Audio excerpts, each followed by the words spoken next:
Estamos começando mais um Fala Doc podcast. Esse é o podcast médico que não fala apenas sobre saúde, fala sobre diversos assuntos e que traz sempre convidados muito importantes aqui no nosso meio, para que a gente possa conversar de uma forma bem informal sobre as suas histórias, sobre os seus trabalhos, enfim, sobre tudo aquilo que importa e possa trazer crescimento para todos nós. Nós estamos em mais uma edição do nosso Fala Doc, dessa vez sem a presença de um dos nossos hosts, que é o Dr. Romeu Bertoia, que curte férias merecidas no velho continente, e para quem nós mandamos um grande abraço. Vai participar lá também nos Jogos Olímpicos, né? E hoje não pôde estar conosco, mas grande abraço para o Romeu aí, que na próxima edição vai estar presente novamente conosco. Hoje nós temos como convidado o Giovanni Camargo de Moraes, que é fisioterapeuta, que tem uma vasta clientela aqui na nossa região, no estado do Rio Grande do Sul, tem muita experiência na área da fisioterapia e, sobretudo, também na saúde como um todo. Eu tenho certeza que a gente vai aprender muito com ele hoje e é uma conversa muito especial também para aquelas pessoas que querem, porventura, se dedicar na área da saúde. Então, em primeira instância, Giovanni, muito obrigado por ter aceito o nosso convite. É um prazer para nós aqui do Fala Doc te receber e para que a gente possa falar bastante a respeito dessa tua história de vida, da tua história na profissão e também dessa paixão que é trabalhar com a saúde. A gente sempre começa aqui no Fala Doc perguntando para a própria pessoa: quem é o Giovanni? Bem-vindo. Obrigado, Bina. Obrigado pelo convite. Fazia tempo que a gente tinha conversado sobre isso e foi amadurecendo, né, a ideia de vir conversar. Fico extremamente lisonjeado, né, desse convite. Eu acho que é sempre muito interessante a gente trocar esse tipo de informação, trocar essa conversa. Sempre todo mundo, tu falou ensinar, mas a gente aprende muito, né, com essa troca de informação. Cara, Giovanni é um cara que veio de uma família extremamente humilde, assim, mas que sempre teve muito apoio, principalmente quando a gente falou sobre a área de fisioterapia, sobre estudo, enfim, dentro do que se podia na época. Meus pais muito trabalhadores, sempre estudei em boas escolas e sempre tive muitos ensinamentos de bons princípios. E aí, dentro disso, fui desenvolvendo, fui estudando e fui me inserindo na sociedade. E eu sempre comento que dentro do que a gente pode fazer profissionalmente, a gente tem que ser um bom profissional, mas principalmente tem que ser uma boa pessoa, antes de mais nada. Eu sou um cara que tem uma família linda, são 3 filhos, né? Eu mexo que cada um deles numa fase da vida. Vinícius na faculdade, Sofia entrando na adolescência e Helena entrando na fase da descoberta, saindo das fraldas. 8 anos de diferença um do outro. Umas figuras, né? Patrícia aí, minha companheira, meus pais, né? Toda a turma familiar sempre também unida e junto nessas trajetórias que a gente desenvolve durante a vida. Né? Tu és filho único, Giovanni? Eu sou filho único. Sou filho único criado pela avó. Mais ou menos o meu caso também. Eu, quando terminei a faculdade, a especialização, decidi retornar para São Gabriel em virtude de ser realmente filho único. A tua ideia foi manter as raízes também pelo vínculo com a família? Cara, na realidade, a ideia inicial, como acho todo jovem que decola, né, que cria asa, minha ideia era não voltar, era sumir, né? Era ganhar o mundo, na realidade. Sumir no bom sentido, né? Ganhar o mundo, enfim. Mas, cara, o que acontece, assim? As oportunidades vão surgindo e tu vai demoldando a elas. Eu me formei em 99, em Bagé, na Urcamp em Bagé, e fui para Bom Princípio. Essa história é uma história muito interessante, assim. Eu tinha uma turma de colegas, assim, que a gente era mais próximos, enfim, e conversei com uma colega minha de São Francisco de Assis, São Chico.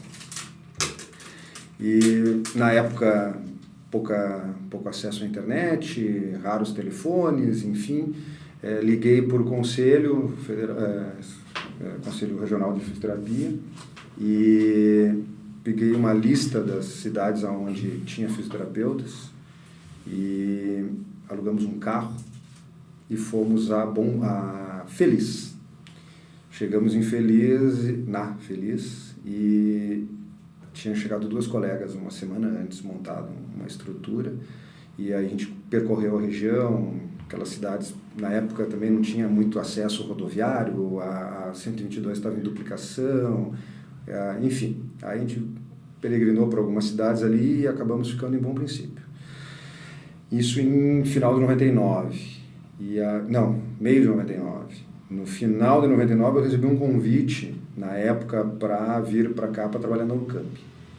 Tinha uma tia que era funcionária da Urcamp, e através dela, o diretor do campus na época me convidou, e a proposta era interessante, e eu acabei voltando, em final de 99, começo de 2000. A Urcamp, na época, tinha um hospital, né? Na realidade, isso é uma outra história interessante, Bina. Não tinha nada. Eles tinham a vontade de ter o curso de fisioterapia em São Gabriel. Ah, sim. O curso de fisioterapia, na minha época, em Bagé, era o carro-chefe. Com o direito noturno, era o carro-chefe. Minha turma, numa faculdade particular, né, era uma turma de 45 alunos, quando entrou. Eu fiz vestibular com 7-1 numa universidade particular, né? Então era uma procura, nós tínhamos 7 ou 8 cursos de fisioterapia no estado, então eram muito poucos. E a Urcamp era não digo uma potência, mas era uma referência dentro da área da fisio na época, com bons professores, tanto é que vários hoje estão, tem um professor que é pró-reitor de ensino na Faculdade de Ciências Médicas de Porto Alegre, tem um professor diretor do curso de fisioterapia da Católica de Pelotas, enfim, foram todos ocupando seus espaços, né, e subindo em termos profissionais. Bom, e aí surgiu a ideia de abrir o curso aqui, eu montaria a clínica aqui, né, a clínica escola, e aí a partir daí iria desenvolvendo um trabalho na clínica escola e vendo como é que as coisas iam andar e desenvolvendo o trabalho. E nisso eu recebi uma solicitação de conversar com o Dr. Miguel Varela, na época. Eu já havia conversado com o Dr. Miguel quando eu resolvi voltar para cá, foi um dos médicos que eu procurei me apresentar em função da própria clínica, né, Santo Antônio. Fantástico, tenho uma memória dele me mostrando os livros. Esses dias eu falei com o Miguelzinho, com o Neto, e ele me mostrava os desenhos dele, de anatomia que ele fazia, enfim, assim, uma pessoa fantástica, né? E aí me incumbiram dessa missão de falar com o Dr. Miguel para encampar a Clínica Santo Antônio como hospital universitário da Urcamp. Eu sabia o valor que aquilo ali tinha para ele, né? E para mim foi muito conflitante, assim, até conseguir achar uma forma de conversar com ele, né, para que aquilo ali se transformasse num hospital-escola. Mas, enfim, deu tudo certo na época e virou um hospital da Urcamp, né?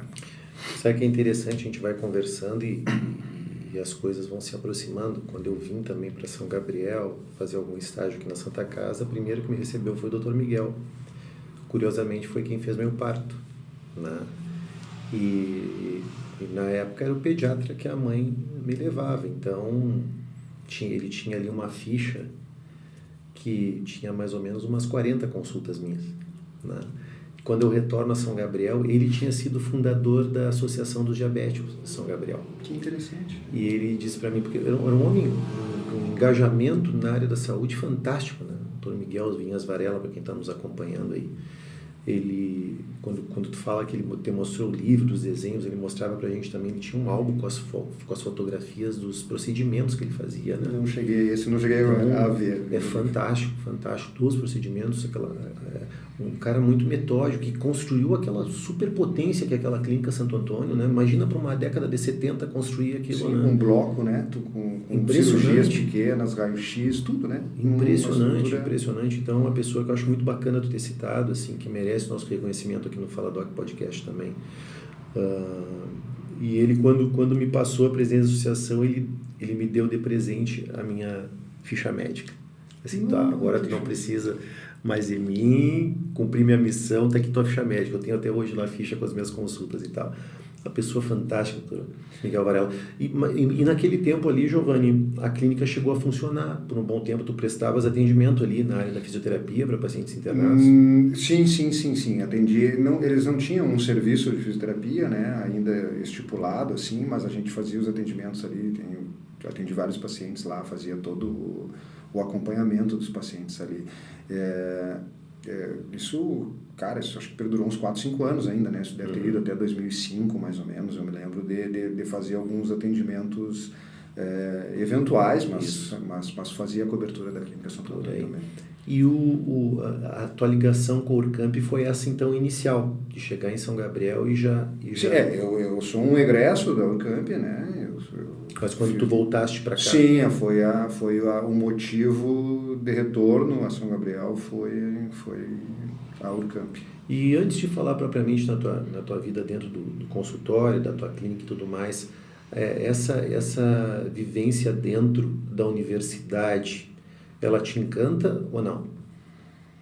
Cara, eu tenho uma grande dificuldade de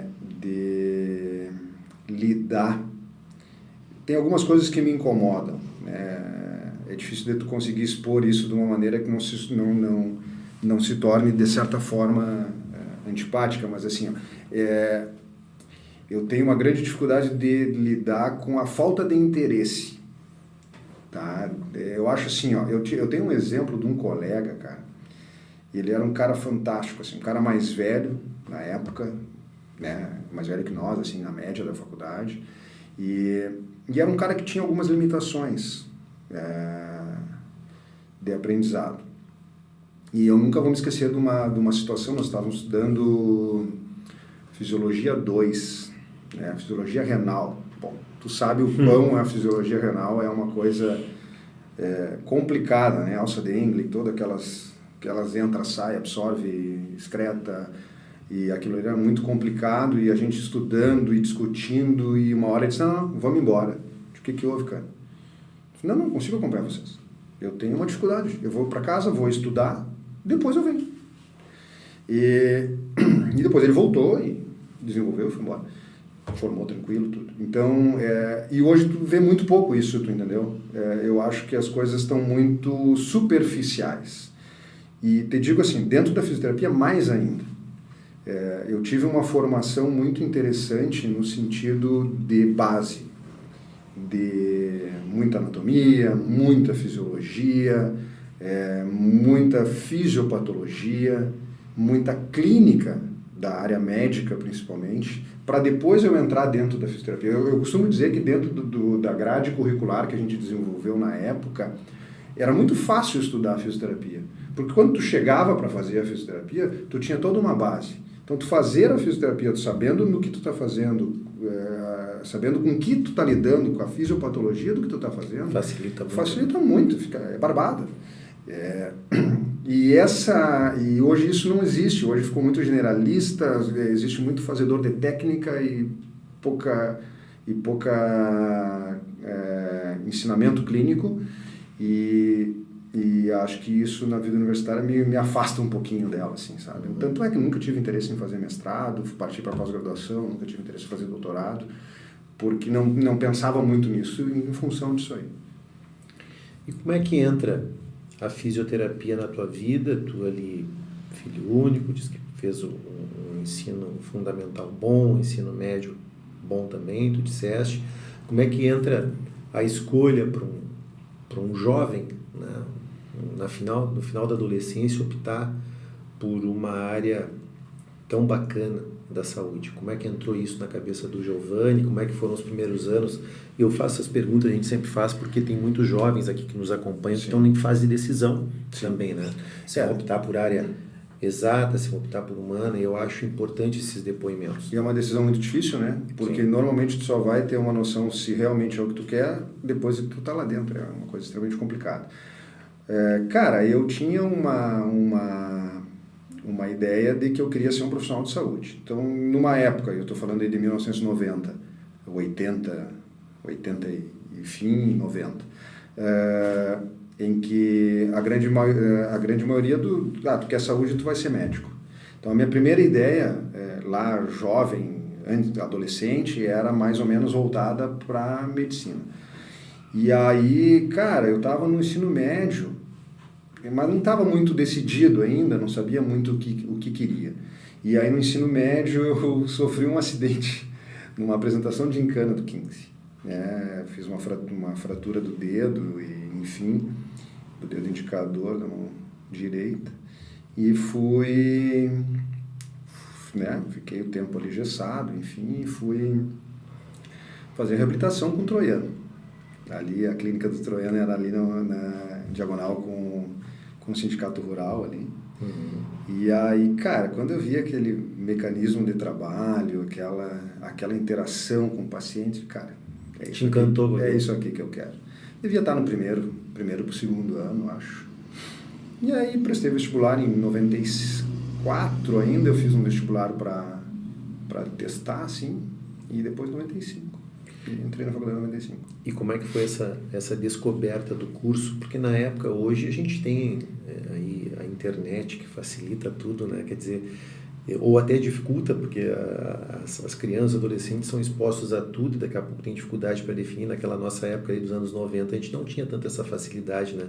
De ter exposição, de poder entrar e conhecer. É muito difícil até o próprio desenvolvimento estudantil, né? É uma coisa...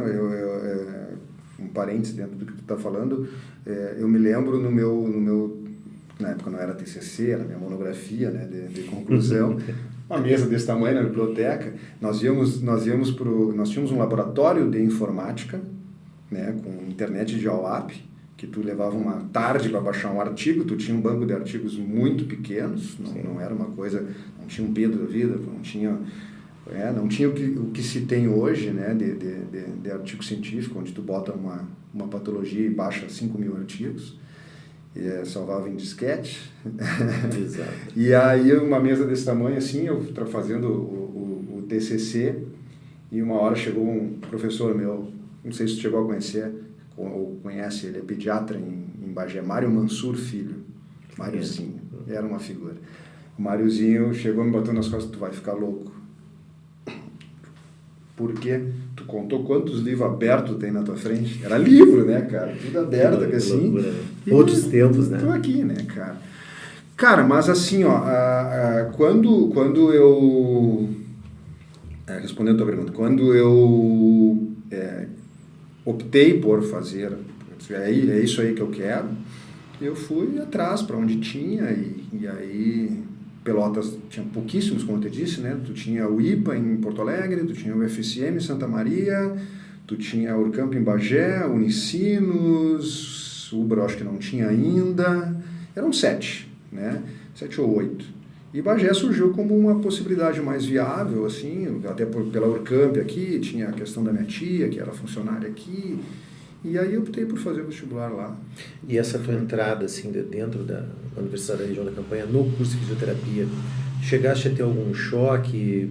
Por exemplo, eu quando entrei tive um choque com a anatomia, depois com a fisiologia, depois com a farmácia, quer dizer, a gente estava acostumado num ritmo de ensino médio que a própria cobrança externa e interna não era tão grande. Agora, dentro de uma universidade, a gente às vezes leva aquele susto. Chegou a ter alguma dificuldade ali dentro em algum tipo de matéria ou coisa parecida? Claro. Primeira coisa, eu tinha feito 16 anos em janeiro e fui em março. Eu tinha 16 anos quando eu entrei na faculdade. Eu entrei com 5 anos no ensino fundamental, na primeira série. Tu estudaste no ginásio? Não, no Mena. No Mena. No ginásio tinha o irmão Vitor Rosseto, que era o diretor do ginásio na minha época, 84. E eu tinha um amigo, um ano mais velho, e esse amigo estava um ano na frente, estava na primeira série, e eu fui para ir para o pré. E aí cheguei lá, eu não lembro, minha mãe que conta essa história, que eu disse, não, vem aqui para brincar, vem aqui para estudar. Aí o irmão Vitor me passou e disse, não, faz o seguinte, vai para a primeira série, se tu não te adaptar, tu volta pro pré.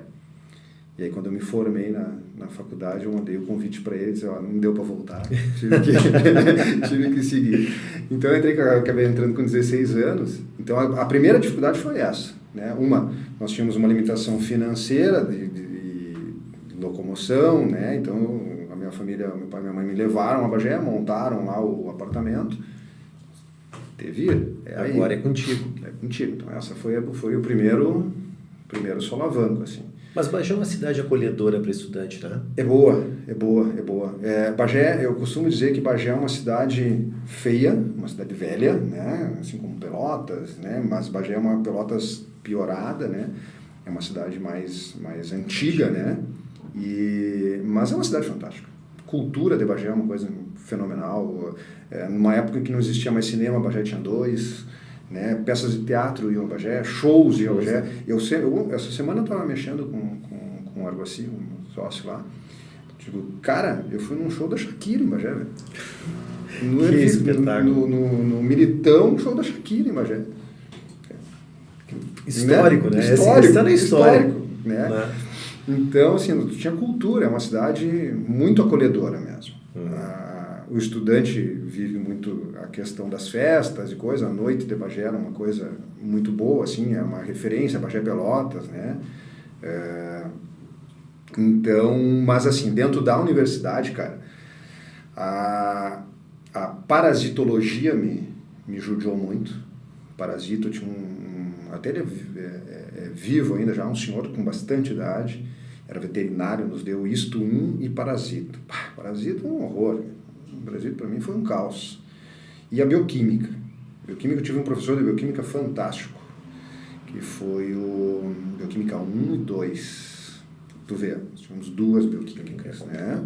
E aí a primeira bioquímica foi bem complicado, foi com o Paulo Paim. E aí era veterinário também. Então tinha algumas aulas com a veterinária, o pessoal, eu mexia com ele, que eu digo, Paulo, tu deve ter sido o cara que mais colou na faculdade, ninguém consegue colar contigo, cara. Era um troço fantástico, assim, eu pegava tudo. E aí a bioquímica foi muito difícil, assim, e as provas, eu me lembro que eram provas de 5 questões só, 2 no máximo, não podia errar mais do que 2, né? Questões bem complexas. A prática de anatomia foi aqueles circuitos de anatomia com peça anatômica, alfinete, né? Foi bem difícil. Nós passamos no primeiro semestre um episódio na universidade em que nós estávamos sem cadáver para fazer estudo prático por um problema administrativo da universidade lá.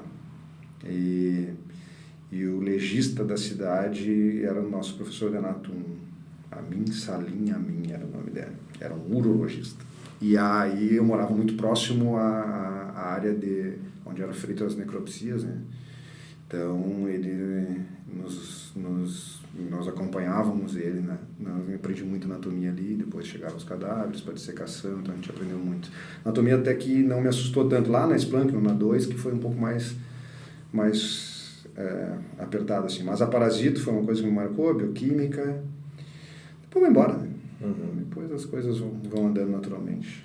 Aí tu te formas pela Universidade da Região de Campanha e aí vem um outro estágio de vida, quer dizer, a formação da família, a vinda para a tua cidade e a questão que envolve o lado profissional mesmo. Como é que foi a construção da tua clínica, como é que foi o teu ingresso dentro do hospital, como é que funcionou isso na tua evolução de vida? Cara, eu vim, como eu te disse, para a Urcamp, tivemos um desencontro, né, de posições, assim, no momento em que falhou a ideia do curso vir para cá, né, até porque como eu te disse, era um carro-chefe em Bagé, e aí ia tirar público de lá, e o pessoal de lá trancou, e acabou gerando toda uma situação conflituosa. E aí houve um atrito e eu acabei montando uma clínica aqui. Isso foi metade de 2000, mas antes disso, em maio, teve uma cena que agora tu falou, eu nem lembrava mais disso. Eu estava jantando com o meu pai no aniversário dele, 10 de maio, e eu recebi uma ligação que um paciente meu havia internado no hospital e que eles queriam que eu fosse atender no hospital, esse paciente. Digo, tá, abriu a porta, né, aí que eu vou. Haviam 2 fisioterapeutas, se não me engano, acho que eu trouxe a Ana só no hospital, e aí eu comecei com esse paciente, comecei a atender ele, e aí entra dentro da tua área, com a medicina. Tive um apoio espetacular de alguns médicos, assim, pessoas que eu sou eternamente grato, que hoje já não clinicam mais, o Macedo, o Bisonho, me ajudaram muito, assim, me encaminharam muito paciente, aprendi muito daí, assim, com atendimento. Eu atendi muitos anos SUS, né, eu mexo que aquela época foi a minha contribuição social, né? Porque não ganhava-se muito pouco e trabalhava-se muito, muito, muito, muito. Cara, bem difícil a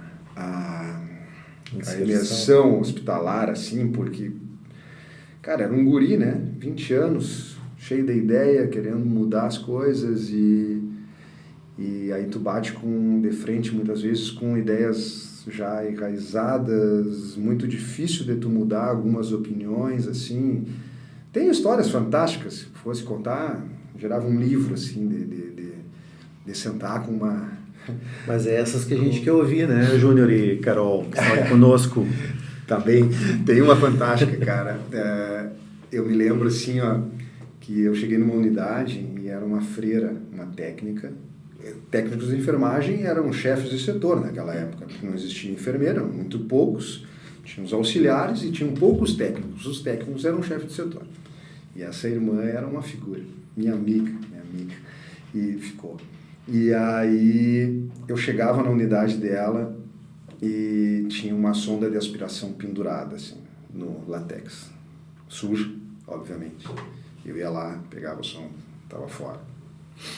Irmã, vou botar fora a sonda. Tá. Um belo dia lá, não sei o que aconteceu, eu disse, tá, vem cá, senta aqui do meu lado. Ela foi reclamar que eu tinha botado fora a sonda, acho. Senta aqui do meu lado, vem cá. Tá vendo essa prescrição aqui? Tô. Tá vendo esse antibiótico aqui? Tô. A senhora sabe quanto é que ele custa? Ela disse, mais ou menos, tanto. Eu digo, pois é, a senhora sabe quanto é que custa uma sonda? Muito mais barato a senhora botar fora a sonda e não recontaminar o paciente ou não fazer uma infecção cruzada no paciente do que ficar guardando sondinha de aspiração. A partir dali, eu acho que meio que abriu, assim. Então, tudo sempre foi muito difícil, entendeu? Foi muito complicado nesse sentido, assim. Mas o caminho foi com conhecimento, com conversa, né? Com embasamento, né? Principalmente com conversa, né? Tu vai... e com tolerância, né? Tu vai abrindo, tu vai colocando algumas coisas assim e coisas que tu sabe que hoje assim eu já não faço mais parte da vivência hospitalar diária, né? Desde 2018, acabei voltando na pandemia, fiquei aqueles 2 anos ali naquela loucura mas não faço mais parte dessa vivência e vejo que coisas que eu consegui introduzir dentro do funcionamento perduram até hoje, né? Algumas coisas se perpetuaram assim na prática diária. Então isso é bastante gratificante, né? A questão ventilação mecânica, assim, o parque de máquinas foi uma briga muito grande para a gente conseguir montar. A Márcia, me lembro, fazendo a Rita, fazendo a questão dos processos licitatórios. Nossa lei de licitações é muito ruim, né? Porque ela é aquela lei que preconiza o menor preço, e o menor preço não é a menor qualidade. E às vezes a relação custo, nós estamos falando de vida, né? Então sim, a relação custo-benefício nesse sentido é muito, quando tu tem o menor preço é muito alta, né? A relação, o custo é a vida de alguém, né? E então, me lembro de brigas assim da gente, então, parei só um pouquinho, essa licitação vai dar confusão porque vai vencer essa aqui que é de péssima qualidade e vai dar problema ali na frente. Nós precisamos tentar montar alguma coisa que a gente selecione 3, 4 marcas que sejam de uma qualidade melhor para a gente conseguir montar. Então isso foi feito, foi montado, tanto é que na pandemia a gente tinha máquinas, ninguém tem o que se tem hoje aqui na região, né? Máquinas de extrema qualidade. E a vivência de clínica daí, nessa confusão aí que eu te falei da Urcamp, o Sidney Dutra, me disse, foi outro que também, na época, me ajudou muito. Cara, tem uma casa que tu pode alugar para montar a clínica. Tá, vamos lá. E aí, cara, tu imagina, é uma família, né, já estruturada, já melhor do que lá naquela parte de trás, lá da infância e adolescência, mas ainda sem recursos para tinha que trabalhar, né, cara? Não consegui emendar uma pós-graduação na época, tive que começar a trabalhar, financiei a clínica, né, que eles tinham um projeto, acho que se não me engano, que era da Caixa Federal, 6 meses de carência, não sei o que, cara, vamos para essa clínica. Eu fui lá, montei, fiquei anos ali, e as coisas vão se desenvolvendo, né, vão funcionando naturalmente. Bom, para ti que está nos acompanhando aí pelo Instagram, lembrando que esse é o Giovanni Camargo de Moraes, que é fisioterapeuta e que está aqui conosco. Ficou 30 minutos aí falando um pouco da sua história, de como decidiu pela fisioterapia, como é que foram os primeiros anos da fisioterapia, como é que chegou na cidade, como é que foi o funcionamento. Agora, nessa segunda parte, eu vou mergulhar em algo que é muito importante. Eu sei que para ti que está nos acompanhando aí, talvez seja a principal questão a ser debatida, e eu não posso fugir dessa pergunta. Giovanni, a dor. Eu tenho um consultório médico clínico, onde eu vejo assim, na clínica, 70% das consultas são a dor, estão relacionadas à dor. Como é que é dentro do consultório do fisioterapeuta? Essa questão que envolve um número grande de pacientes. Você que está nos ouvindo aí está passando a famosa carreta da felicidade, que já passou semana passada aqui, quando o Luiz Antônio esteve conosco. Aliás, acompanhe também o podcast do Luiz Antônio Castanhari, foi maravilhoso. Está passando agora, acabou de passar. A dor e o consultório do fisioterapeuta, Giovanni. Cara, tu disse que é quanto? 70%? Tu foi um cara bastante bondoso. É 110%, né, cara? Esses dias eu estava conversando com na clínica e uma paciente disse assim, não sei como é que vocês aguentam, dizer, por quê? Todo mundo reclama o tempo inteiro. Eu digo, cara, é isso aí. Cara, a dor é uma coisa assim, ó, é a constância do nosso atendimento, né? Apesar de que a reabilitação, a fisioterapia, eu vejo ela por um outro ângulo. Eu acho que ela é a ciência que vai fazer com que tu não tenha mais o processo que te leve à dor. Eu acredito que essa é a função da reabilitação. Tratar dor, tu trata com analgésico. Normalmente eu digo isso para meus pacientes. Eu não digo que eu vou perder tempo tratando dor, porque não é perda de tempo. Mas se eu puder ficar menos tempo tratando dor e mais tempo reabilitando para que tu não tenha dor, é o meu objetivo principal. Mas é impossível tu fazer isso. E a dor, de maneira plena, né, digamos assim. Então se trata muita dor. Primeiro, mesmo com recurso medicamentoso, mesmo com todo o aparato que se tem hoje, ainda se trata muita dor em consultório. E é um fator extremamente limitante. Eu sempre respeito muito o quadro de dor do paciente. Eu não vou citar nome, mas eu me lembro de ter visto uma palestra em 1996, em Joinville, com o cara que na época era o suprassumo da fisioterapia no Brasil, esportiva. E isso me afastou um pouco da fisio esportiva, inclusive. E eu vi uma cena de uma reabilitação de um pós-operatório de cruzado anterior, que na época era uma cirurgia aberta, rebatimento de patela, aquela coisa toda. E aí o cara chorando, o jogador do Flamengo, chorando do lado do campo, com ele tentando ganhar amplitude de movimento, o cara chorando, ele tentava aliviar um pouquinho, levantando a ponta do pé, fazendo uma planche, e ele batia na ponta, baixa. E, cara, aquilo me impressionou, assim, eu fiz uma pergunta para ele, ele disse, não, a fisioterapia de alto rendimento, o esporte de alto rendimento exige reabilitação para o cara jogar. Então, o meu objetivo é esse. Tipo, não é muito para mim, então. E isso me marcou muito na época. E aí, a partir dali, a gente, não, esse não vai ser a minha área, eu acho que a gente tem que respeitar a dor do paciente. Mas, cara, uma coisa que tu falaste aí e me vem à mente agora, assim, a gente tem muita somatização também, né? Muita somatização. Tem muito paciente que precisa de um abraço, né? Precisa de um carinho, de uma boa conversa. Às vezes ele sai sem dor. Ela até volta no outro dia, mas ele sai sem dor, né? Então, a gente vê muito isso. Eu trabalho com SUS, né? Eu trabalho com unidade básica de saúde, onde a gente vê muito isso. E no próprio consultório, sabe? As doenças psicossomáticas, elas são muito marcantes na dor dos pacientes. A dor da carencial, vamos dizer assim. Né? Eu trabalho muito com paciente domiciliar, né?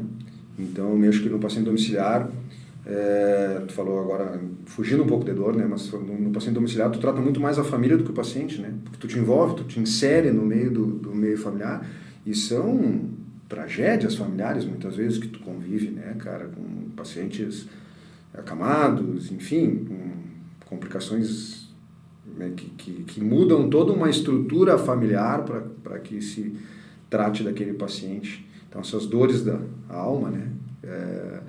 E aí, cara, eu acho que isso a gente resolve muito com carinho, né? Com atenção. Talvez não é nem carinho a palavra, mas acho que com atenção. Dentro de um embasamento técnico, dentro, né, de uma capacidade de resolver o problema, mas dando a atenção que a família e o paciente merecem. Eu vi muito isso no Covid também, né, cara? Nós vamos chegar lá. Vamos chegar lá. Essa questão que envolve ainda a dor, as carências, as dificuldades afetivas, enfim, a gente sabe que tem uma grande influência nessas questões. Agora, Giovanni é um cara que pratica atividade física, né? Onde entra o exercício físico na diminuição dessa procura pelos quadros de dor na maioria dos pacientes? Tu já é um homem aí com praticamente 30 anos de formado, já deve ter uma opinião bem formada a esse respeito.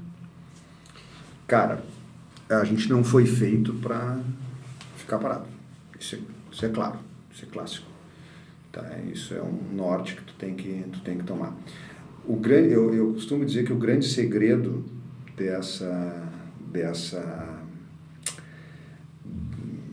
do levar essa coisa é tu saber o limite das coisas. Até onde tu tem que fazer uma atividade física. Eu vou te dar um exemplo bem clássico.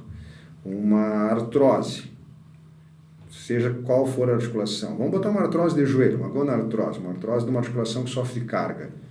Se tu deixar o paciente parado, ele vai piorar o amplitude de movimento, vai aumentar as dores, né? E se tu expor ele a uma carga maior de atividade, tu também vai aumentar as dores. Então tu tem que achar esse meio termo. Esse aí é o grande segredo.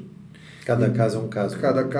Mas cada caso é um caso, mas o foco é o mesmo, é tu achar para aquele paciente qual é o médio dele, entre não ficar parado e não exagerar na atividade física. Eu acredito, isso estou falando sobre um ponto de vista geral de atividade física, tá? Aí, fora o que tu tem da questão de liberação de endorfinas, do prazer da atividade física, para que tu tenha até uma melhora da tua saúde mental, né? Então, as perdas de peso, que tu sabe muito melhor do que eu, todas essas questões que envolve, que não é só a atividade física, que tudo aquilo que a gente desenvolve para chegar lá, aquela expectativa, a confraternização com os amigos, como acontece com a gente no pádel, só que tudo tu tem que ter um limite, né? Então tu tem que ter uma boa estrutura muscular para que tu sustente isso, né? Quando a gente teve a oportunidade de tratar ali aquela tua lesão, a gente conversou muito sobre isso, né? De que estou tratando a tua lesão, vai voltar, mas vai fazer uma academiazinha, vai fazer uma atividade física. Fato é, a gente não foi feito para ficar parado, então a gente precisa estar em movimento. O fisioterapeuta usa o recurso eletrotermofototerápico para chegar ao objetivo ou, ao mesmo tempo, do movimento, do exercício, da atividade, para preparar esse paciente para que ele tenha uma vida ativa e que ele possa praticar uma atividade esportiva, obviamente dentro das limitações dele. Perfeito. Pode tomar uma aguinha aí. Dá? Porque tu já está falando bastante, eu estou te judiando. Enquanto isso, eu vou dizendo que nós estamos aqui no Fala Doc Podcast. Hoje tem a presença do Romeu, que está lá nos Jogos Olímpicos em Paris. Vai voltar na nossa próxima edição, já com a sua medalha de ouro, né, Júnior e Carol? E a próxima edição nós vamos ter aqui o Dr. Fernando Lemos, que vem lá direto de Rosário conversar conosco a respeito da proctologia, no próximo dia 12 de agosto. O Fernando é uma pessoa ímpar, né? O Fernando foi meu colega de primeiro grau. Ah, é? Meu pai foi transferido para Rosário, cara, em 91, acho. E aí o Fernando foi meu colega de aula. Uma figura. Hoje 6 milhões de seguidores no YouTube. Ele é um fenômeno em Rosário do Sul. Vai estar aqui conosco, dia 12 de agosto.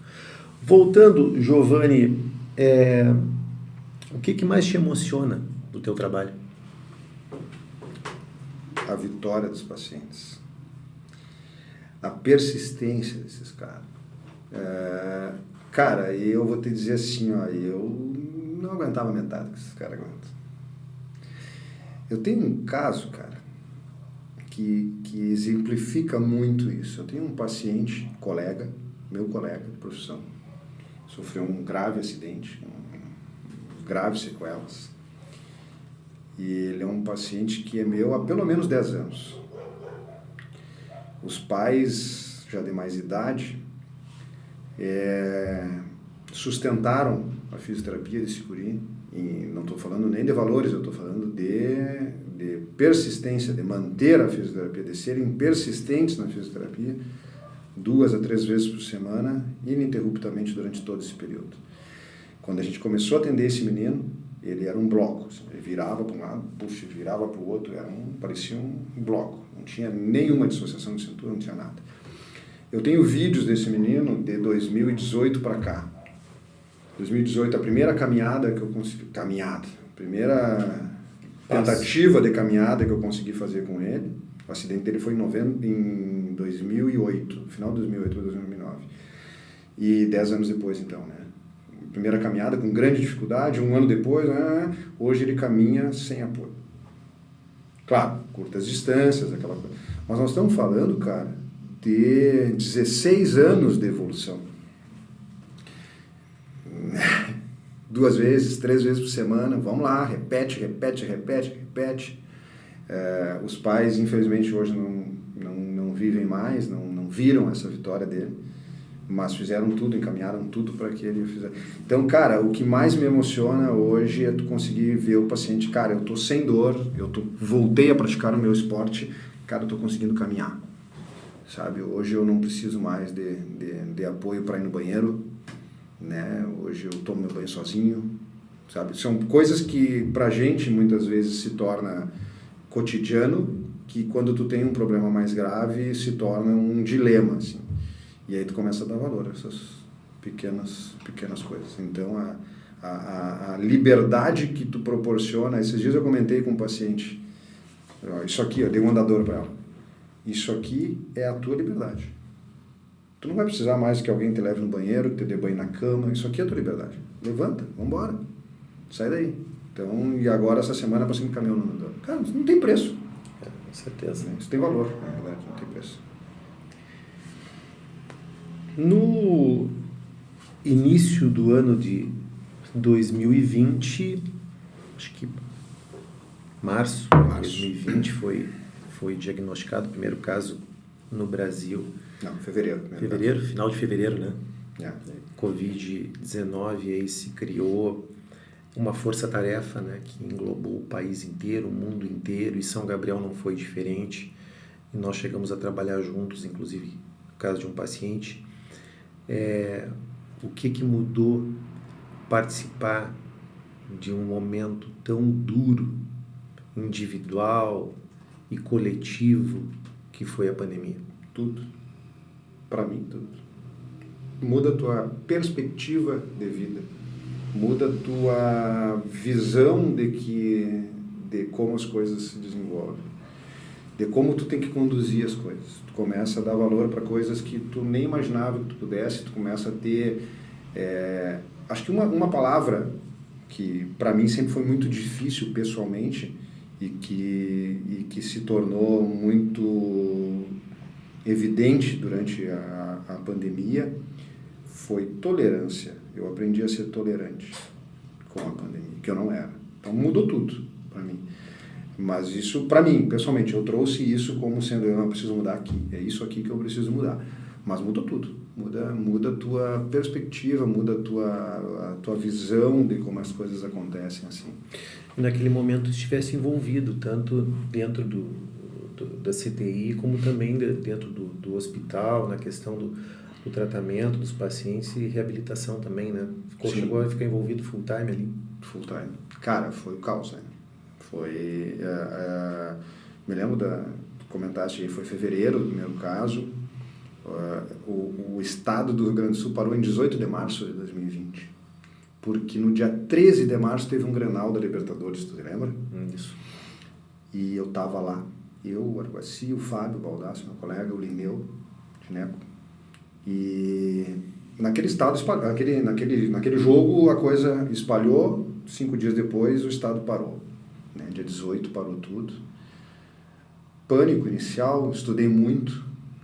Tenho alguns amigos em Caxias que começaram a receber muita informação.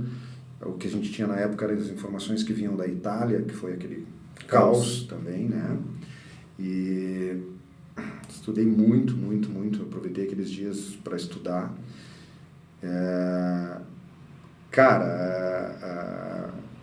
Aquilo foi assim, ó, uma coisa surreal. Assim. Eu hoje, de fora, passado toda, eu comento que a gente viveu a história. A gente teve a oportunidade de viver e sobreviver à história. Né? Coisas inimagináveis, né, cara? Tudo fechado, a cidade deserta durante todo um período, né, de tempo, sem relações sociais, né, cara, um caos e social. E dentro da vivência hospitalar, assim, uma situação de guerra, né, uma coisa inimaginável, assim. Eu me lembro que nesses períodos de isolamento iniciais lá, a gente trocava ideia entre grupos de colegas de como que nós conseguiríamos usar porque a gente já estava prevendo que isso ia acontecer, um respirador para 2 pacientes. Como é que nós íamos fazer isso? Como é que ia ser toda essa dinâmica? Não se chegou a tal ponto, né? Mas se estudava isso, para te ter uma ideia. A perspectiva era essa, era uma doença que tinha capacidade de atingir 100% da população, que matava uma percentagem que não era absurda, era uma percentagem menor do que os quadros gripais, por exemplo, era 3%, se não me engano, não me lembro mais agora os números exatos, mas se não me engano era 3%. Porém, 3%, vamos pegar São Gabriel, 3% de 60 mil... Já vai um número bem significativo, né? São 1.800 pessoas, né, dentro de uma cidade. Então, se tinha uma perspectiva muito ruim, assim, né, de tudo. E depois, quando tu entra no olho do furacão, assim, as coisas vão desenvolvendo E a sensação de impotência também é grande, se torna perante quando tu vê um jovem à tua frente que tu não está conseguindo obter a resposta para algo que até aquele momento muitas vezes era inexplicável, né? Cara, se discutiu muito sobre a questão aquele ali o Romeu não está participando hoje, porque ele também teve no olho do furacão, né, disso aí. Mas, assim, se discutiu muito sobre como que a gente faria os protocolos. Na verdade não existia, né? Os protocolos que existiam eram protocolos de outras doenças que a gente jogava para dentro do Covid, né? Principalmente protocolos de SARA, que muitas vezes se mostravam ineficazes. Então a expertise na frente do paciente, na beira do leito, contou muito, né? É uma coisa que tu tinha que lidar o dia inteiro com aquilo, assim. Cara, eu não consigo muitas vezes descrever para ti o que foi tudo aquilo, assim. Foi muito, muito difícil, profissionais adoecendo mentalmente, usando medicação para dormir. Cara, eu não dormia. Tinha noites que quando eu dormia, eu sonhava com respirador, para te ter uma ideia. Eu acordava com um bip de aparelho em casa, assim, aí daqui a pouco tocava o telefone, aí tinha que sair. Foram períodos foi um período muito doido, assim, né, cara, daquilo ali tudo. E vi profissionais, cara, aquelas técnicas fantásticas, né, cara, eu vi aquelas gurias chorando nos cantos, perdia 5, 6, 7 pacientes num dia. As pessoas morriam de Covid, não era nenhuma... A nossa média no auge do Covid, acho que foi 3%, o estado era 3,6%, não foi nada...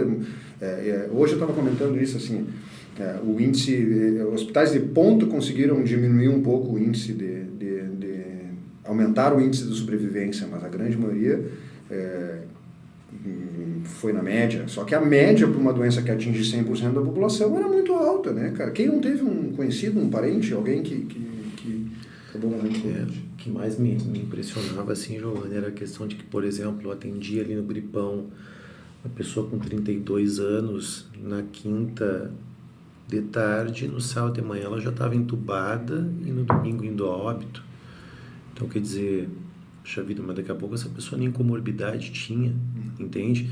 Então, parece que era um sorteio de quem... E não, claro, a gente sabia que o diabético, que o cardiopata, que o obeso tinha mais as predisposições, né? Mas também levou gente que, teoricamente, pelo que a gente viu ali, não tinha, né, comorbidade. Então, esse era uma grande interrogação naquele momento. E eu sei do teu trabalho, de toda a equipe lá, de todos os hospitais no mundo inteiro, sobretudo aqui na nossa Santa Casa, que foi um trabalho fantástico, exaustivo, e hoje, graças a Deus, parece que estamos livres desse problema, enfrentando alguns outros aí, mas como faz parte, né, da saúde também, é conviver com essas comorbidades, enfim.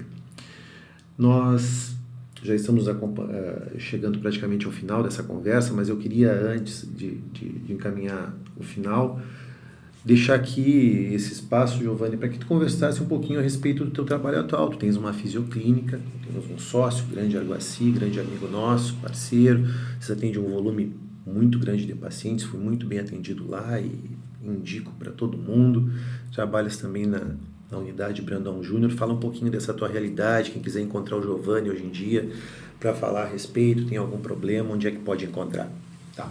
Hoje a gente está desenvolvendo um trabalho junto à Vida Média, né? Aqui, como tu também se envolve, temos uma clínica montada ali dentro, né? Uma estrutura que a gente faz a parte de reabilitação geral, parte de ortotraumato, eu trabalho com cardio, bastante reabilitação cardíaca e pulmonar, que é o trabalho do treinamento aeróbico do paciente grave ou paciente de risco, né, hipertensos severos, aquele paciente que teoricamente não iria fazer atividade física, que a gente cai dentro daquilo que a gente comentou lá, com todo o suporte que tu pode dar, com suplementos de oxigênio, com tudo que tu pode gerar de suporte para que o paciente consiga fazer atividade física aeróbica.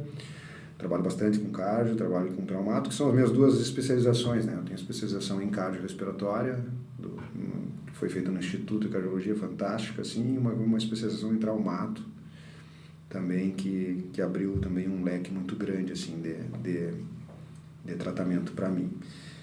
O Brandão, eu tô com um projeto agora, fase final, aí individual, de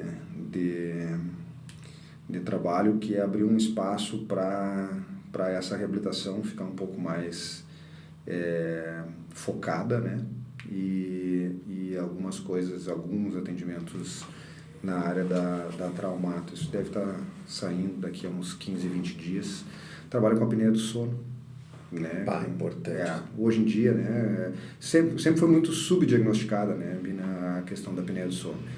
Eu me lembro, teve um colega, eu fiz um diagnóstico dele na sala de espera do consultório.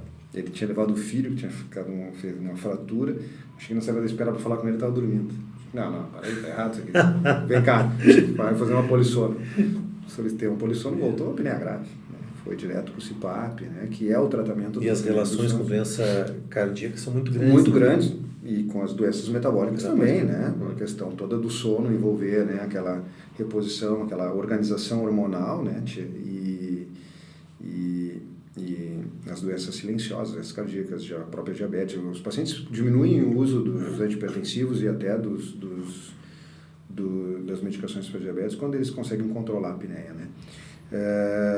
Então eu trabalho com apneia de sono, faço a titulação, a polissonografia, que é o exame diagnóstico, que normalmente é pedido pelo médico, é feito fora de São Gabriel, não tem aqui, né? Mas a titulação, e isso é um ponto muito importante, titulação é um processo que tu tem que fazer na tua casa, na tua cama e por um período de tempo que compreenda dias em que tu vai estar mais cansado, dias em que tu jantou, para a gente conseguir fazer uma média geral. E a gente vê muito titulações de 3 horas, 4 horas em centros grandes, dormindo fora do teu leito, que não acontece. Então aqui a gente consegue fazer essa titulação.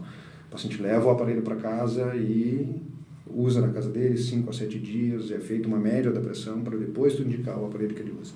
Então a apneia de sono é uma coisa que a gente trabalha, eu trabalho há muito tempo. Eu quero levar isso para esse novo local. E a cardio, principalmente. E alguma coisa de traumato, mas basicamente a apneia e a cardio. O Brandão, né, que é um trabalho diário todas as manhãs. Sempre gostei muito de trabalhar com o SUS. Acho que o SUS é uma coisa... Eu trabalhei na Prefeitura de Vila Nova durante alguns anos, foi muito interessante. Então, hoje... E os atendimentos domiciliares, né, que é uma já sina, vira parte da família, né? Uma sina que me persegue. Eu sempre digo que eu tenho que diminuir. Cada dia aumenta mais. Eu dou uma alta e aparece 2. Eu dou uma alta e aparece 2. E eu mantenho alguns atendimentos hospitalares ainda, né? Então, os pacientes que me chamam, que são meus pacientes que internam ou que precisam de alguma coisa um pouco mais específica, eu acabo mantendo ainda algum atendimento hospitalar, mas não mais naquela rotina alucinante do hospital que era antes.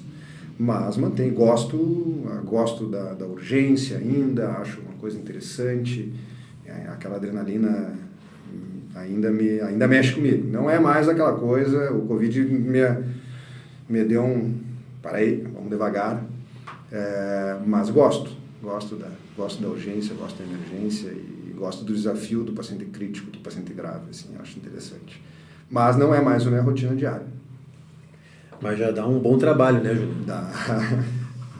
Giovanni Camargo de Moraes foi nosso convidado nessa edição do Fala Doc Podcast. Aprendemos muito sobre a área da fisioterapia, né? Para você que está querendo aí trabalhar na área da saúde, é uma área fantástica, maravilhosa, que ele discorreu em pouco tempo de muitas alternativas que se tem dentro da área.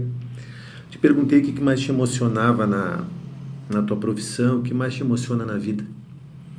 Minha família, meus filhos, meus pais, né? Minha mulher. Acho que a família é uma coisa fantástica, assim. A gente tem uma vida que a gente leva hoje corrida, trabalho 12, 14 horas por dia.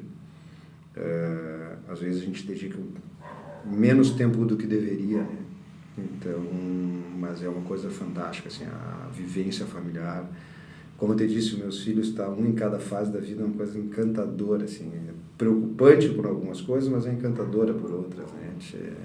É um que eu estou aqui, Vinícius, faculdade, e aí, já saiu o boleto, tem que pagar, como é que tá de nota? Aí a outra tá lá, entrando na adolescência, tirando aparelho, função de namoradinho, aquela coisa... quero ir pro CTG, não sei o que, e a outra, quero colo, quero virar da cabeça para baixo, ver carrega da cacunda. Isso aí é uma coisa fantástica, né? Isso aí é uma coisa fantástica. E a Sofia quer fazer fisioterapia. Fisioterapia, que maravilha. Vai honrar o pai, então. Vamos ver. Obrigado, irmão. Obrigado pela tua presença, tá? Obrigado por ter aceito o nosso convite aí. Foi enriquecedor, né, gurizada? A conversa com o Giovanni aqui e... Aqui está sempre à disposição o Fala Doc, quando tiver novidades. A esposa vai vir aqui agora no segundo semestre, né, falar conosco também, então a gente está muito feliz com isso também. E quem quiser procurar o Giovanni já sabe, né, ali na Fisioclínica ou também na unidade básica Brandão Júnior, e será certamente muito bem entendido por esse grande fisioterapeuta aqui na nossa cidade. Obrigado pelo carinho de vocês que nos acompanharam hoje.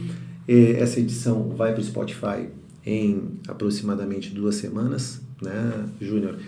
E nosso próximo encontro, 12 de agosto, com o Dr. Fernando Lemos, proctologista. Obrigado. Tchau.